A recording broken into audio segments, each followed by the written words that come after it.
Good morning, everyone. Assalamu alaikum. Today's video is going to be a little different than the videos I normally do. I am actually going to be trying acupuncture for the first time today, and I wanted to take you guys along with me. Before I do that, though, I have a call with a potential client I need to finish. And then we'll start getting prepped, hop in the car, and take a drive. Oh, good. How are you? Nice to meet you. It's fine. How are you? I can hear you. Yeah, you're perfectly fine. Whatever you're comfortable with. Wadi. We'll do it together, inshallah. So, in through your nose, out through your mouth. In through the nose, out through the mouth. In through the nose, out through the mouth. You did it. See, nothing to be scared of. Then the second thing I always do on these calls is just ask whoever I'm on the call with to take a moment to make dua. You can make dua for whatever you want. Make dua silently. I'll make dua as well. And that way, inshallah, we're inviting the barakah of Allah into the call regardless of what happens. So, take your time.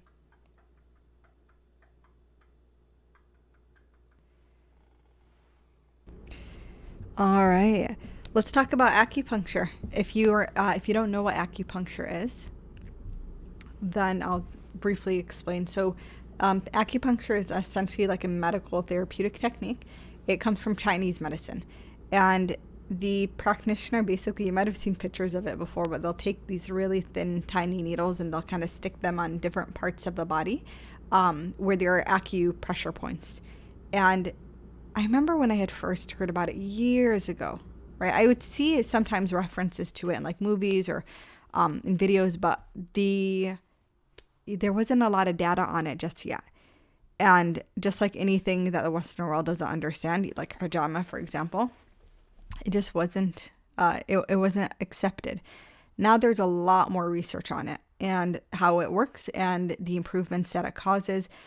People do it for most commonly chronic pain. There are women who do it for fertility if they're having trouble getting pregnant, for anxiety. There's studies on it for depression. It can be very, very helpful. And in fact, even in my group coaching program, trauma group coaching program, I teach a method to use acupressure points on our body to help regulate the nervous system and help calm us down when when you're getting into that fight or flight response. So my appointment is in, let me see, just about 2 hours, but I do have to get there a little early to fill out a bunch of paperwork. I need to eat breakfast. I tidied up a bit before I left, and I'll take you guys along. This is today's breakfast. It's this yummy chocolate granola. Very wholesome. Actually very healthy. Lots of seeds. Lots of oats. And I like it for a quick breakfast when I'm in a rush to go somewhere.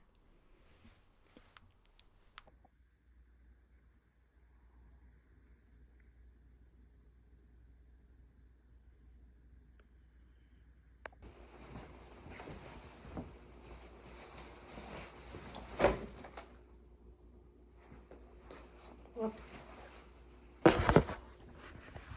I don't own a fall appropriate jacket. I just realized. So it is kind of chilly today.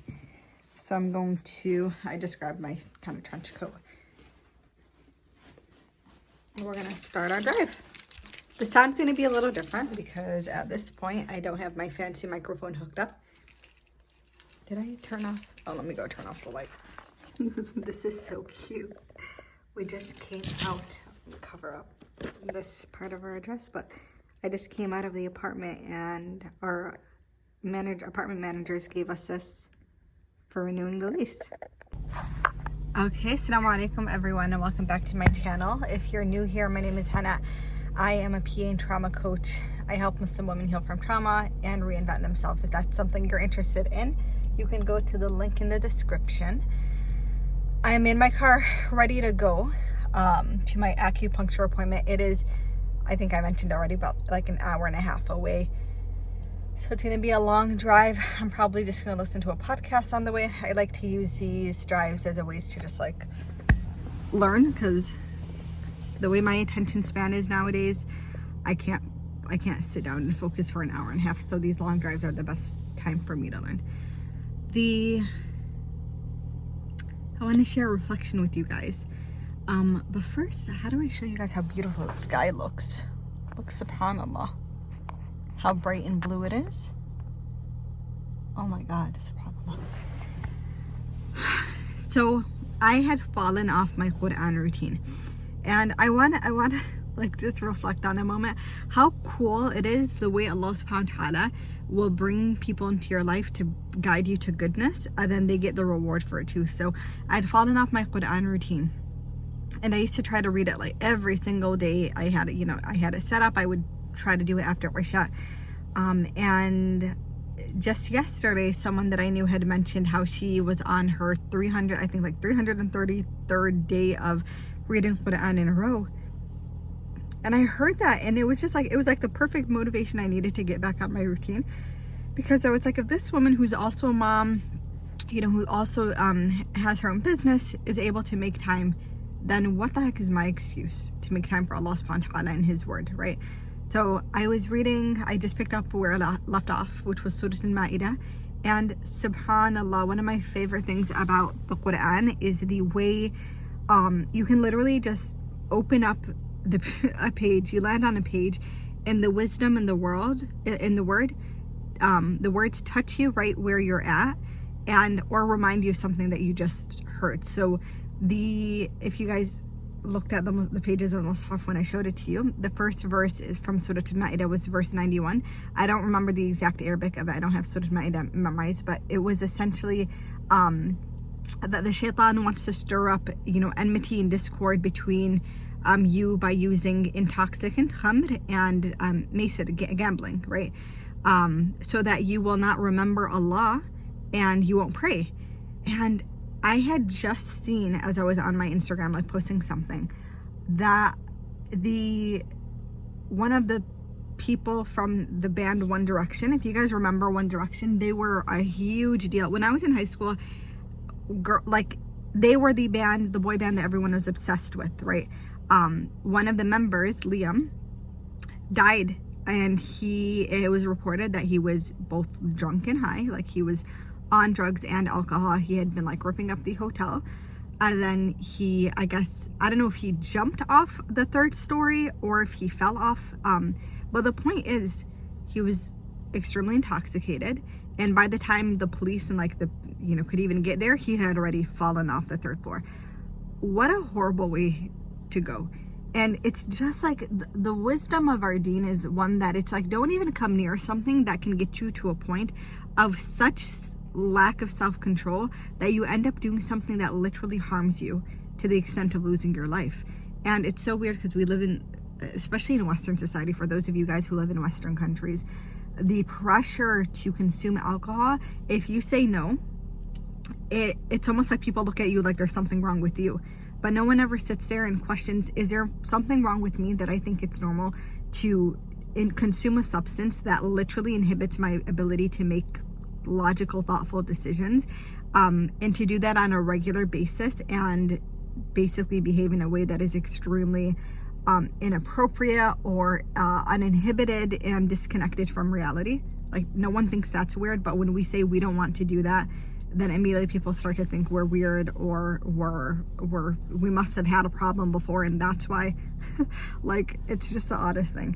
Anyways, I'm gonna start driving soon. I hope you guys can hear me, by the way, because I'm just using the camera on the phone to do this. I'm gonna start driving. I'm gonna put on my podcast.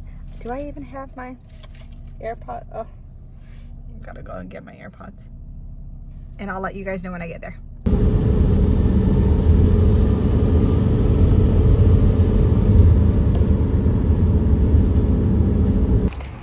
We just arrived.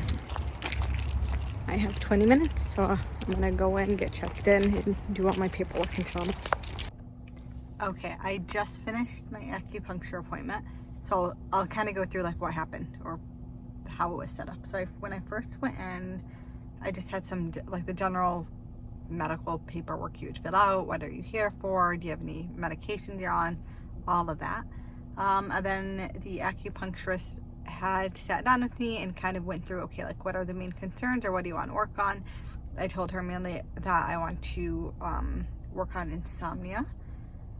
And she gave me some more information about like her theory of how acupuncture works, what to expect, what's normal, what's not normal. And then she has the bed. I laid down. I didn't have to really take anything off. She just needed exposure to my arms and my legs and the top of my head.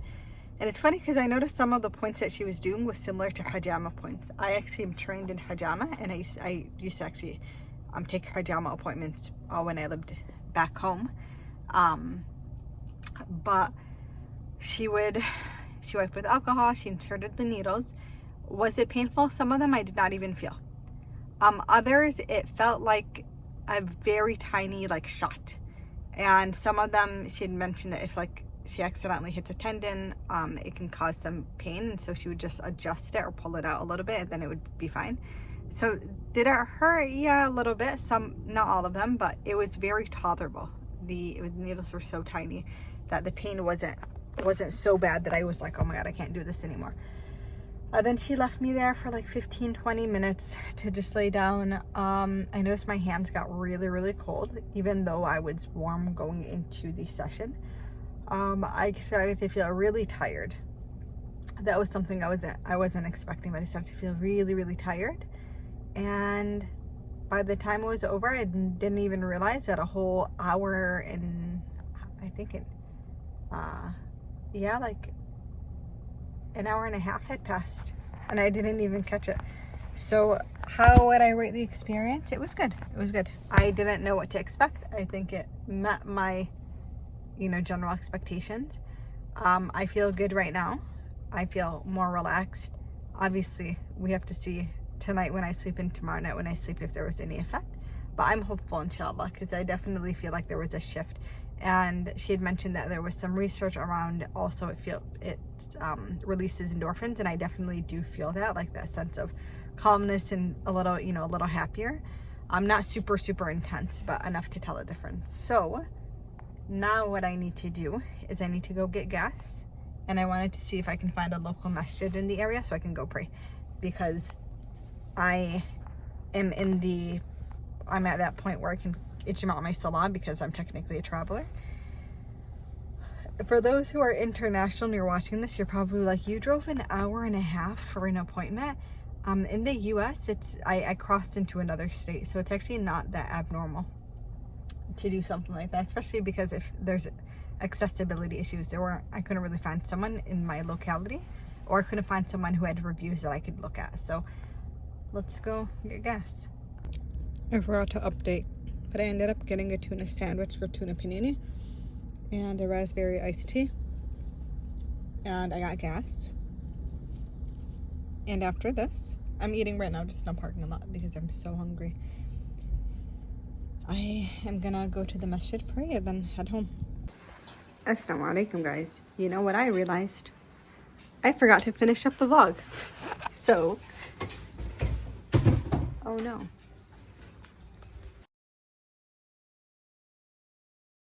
Okay, I'm back.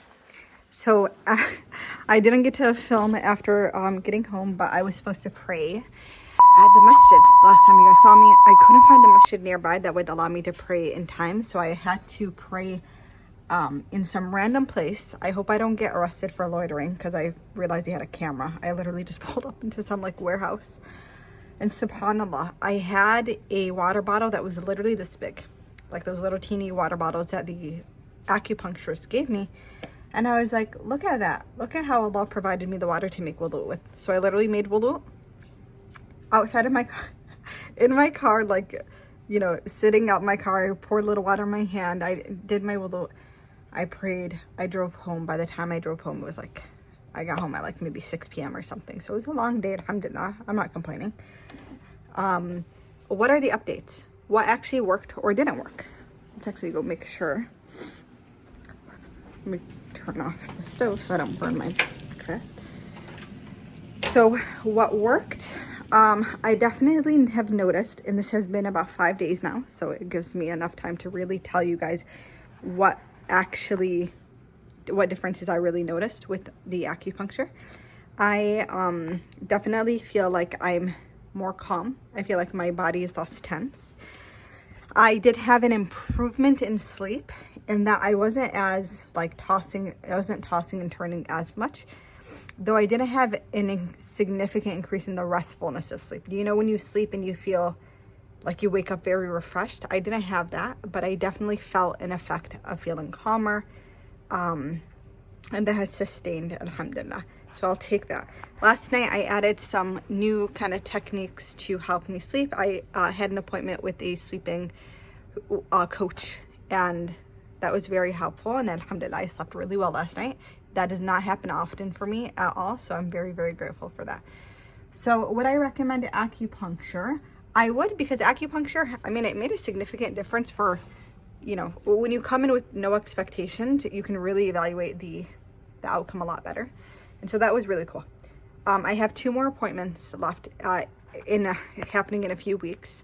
And so, inshallah, once I'm able to have those appointments, I hope, gotta go check on breakfast again.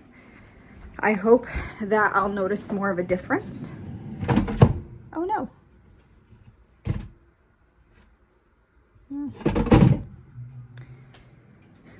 And I'll know for sure if it works the way I was hoping it would work. So we'll see. I'm gonna close the vlog up here. I have nothing more to say. Assalamu alaikum. Thank you guys for watching. If you like these vlogs, let me know.